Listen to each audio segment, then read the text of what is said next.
We are kicking off the weekend with a fun DIY project. Here to share how to create beautiful mounted plants in your home, we welcome back the co-author of How to Plant a Room and Grow a Happy Home, Erin Harding. Great to see you. Hi, how are you? Thanks for having me Friday, again. Happy fall. I know. This is a great weekend project when it's pretty gloomy outside. It is, yeah. And not only, so we're going to do mounted plants today. Yes. One of the reasons I love making them for myself, of course, I have a full wall of them, but I love making them for other people. And this is the perfect time of year because you can gift them. What a great idea. For people who maybe have small pets, kids who they don't want, you know, little hands or paws in the potted plants, or people who just don't have enough space to actually put any more plants.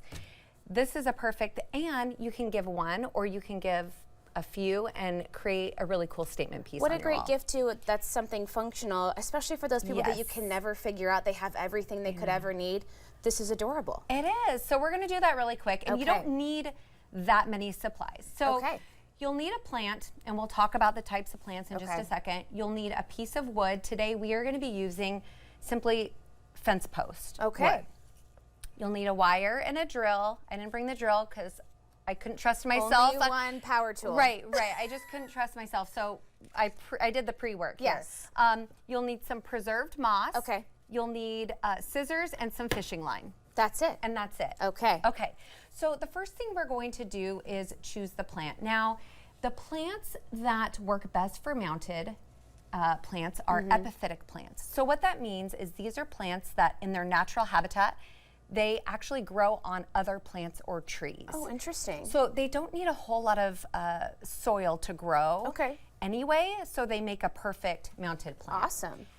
And the next thing we're going to do is, now you can use like driftwood, you can use cork bark, you can use a variety, but I love this because it's fence post wood, so it's already meant to be outside, it's meant to be wet. So there it just, you go. So nice it works and durable. perfectly. Okay. Yes. So the first thing you'll do is you'll drill your hole. Just one. That's all you have to do. Just one, and you'll go ahead and put your craft wire in. I like to use, this is about a 16 gauge. That's just craft pretty wire. sturdy, And it's pretty standard, okay?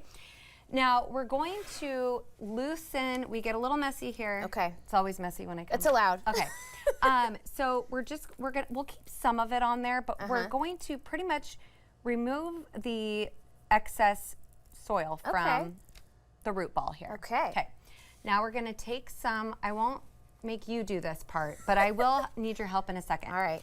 You're going to take the moss. Now this is preserved river moss that's local here. A lot of the plant shops carry this. If you can't find this, you can always use a sphagnum moss or something that you can buy online. Okay, great. Okay, so we're just gonna simply wrap the roots in moss here, okay? This is a little cocoon situation. Yes, and I like to kind of pull the plant together in a way that I think will look kind of cool hanging. So you can kind of, you know. It looks pretty too with the moss kind of framing those bright green leaves. We're kind of mimicking its natural habitat is what we're doing here. Sure, okay. So now that I find kind of the way I want it to hang and most of the roots, now I just have something to hold on to. Okay.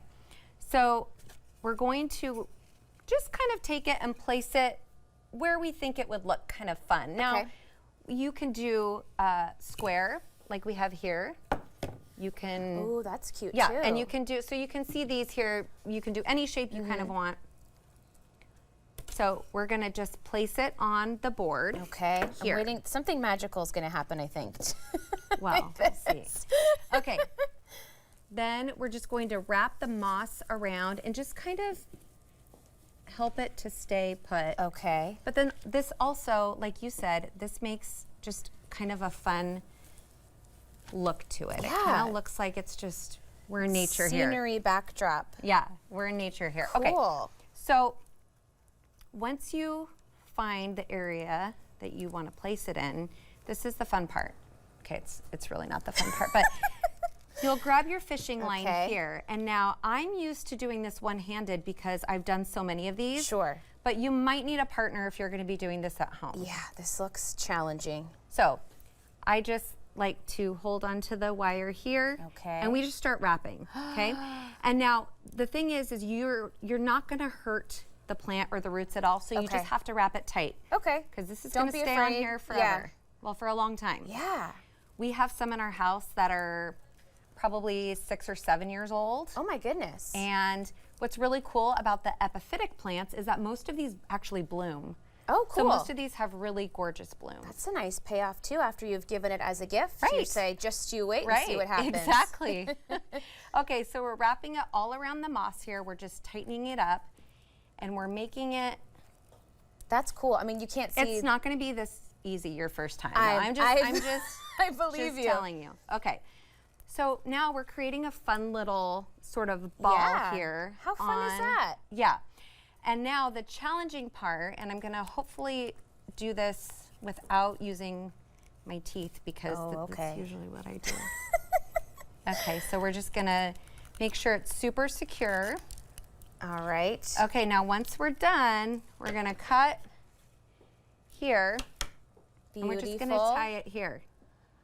Look how easy that is. Oh, kind of like finishing off when you're sewing something with a needle and thread. Yep. You got to tie a nice secure knot. Exactly. Okay. So now that the knot is secure, which it will be here in a second, hopefully. Yeah, let's see if we can show the camera There once we you go. kind of got it. It's all invisible though. It's so you won't see it. It looks awesome. But that's why you want to use fishing line is because you won't see it, which makes it. This is wonderful. We're going to wrap this up. Thank you so much, Erin. You're it was welcome, great to see of you. course. What a wonderful idea for the holidays. The book again is How to Plant a Room and Grow a Happy Home. We'll have more information about that and Erin on our website at katu.com. We'll be right back with more Afternoon Live right after this.